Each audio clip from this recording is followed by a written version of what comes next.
উপনির্বাচনের আগে সোমবার উত্তরবঙ্গ সফরে যাচ্ছেন মুখ্যমন্ত্রী মমতা বন্দ্যোপাধ্যায়। 13 তারিখ উপনির্বাচনের দিন পাহাড়েই থাকবেন তিনি। এবারই প্রথম দার্জিলিং এ সরস মেলা হচ্ছে পঞ্চায়েত দপ্তরের উদ্যোগে।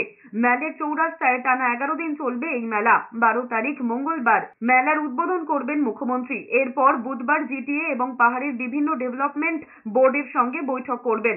এর মধ্যে সবথেকে গুরুত্বপূর্ণ জিটিএ প্রতিনিধিদের সঙ্গে বৈঠক। গোর্খা টেরিটোরিয়াল অ্যাডমিনিস্ট্রেশনে অনিত থাপার সঙ্গে রাজ্য সরকারের সুসম্পর্ক রয়েছে।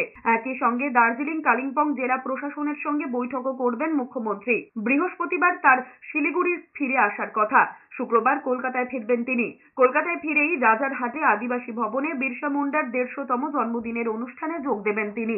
2026-এ মমতা বন্দ্যোপাধ্যায়কে প্রাক্তন মুখ্যমন্ত্রী বানাবেন আর তার ভাইপো জেলে যাবে। মাদারিহাটের প্রচারে গিয়ে আবারও সুর ছড়িয়েছেন শুভেন্দু অধিকারী। পুলিশকেও আক্রমণ করেছেন বিরোধী দলনেতা। তিনি বলেছেন, আরজি করেন নির্যাতিতার বিচার মিলবে বিজেপি জিতলে, কারণ তৃণমূলের রাজত্বে ধর্ষণে অভিযুক্তদের কোনো সাজা হয় না। 26 में मैं कंपार्टमेंटल चीफ मिनिस्टर बनाया।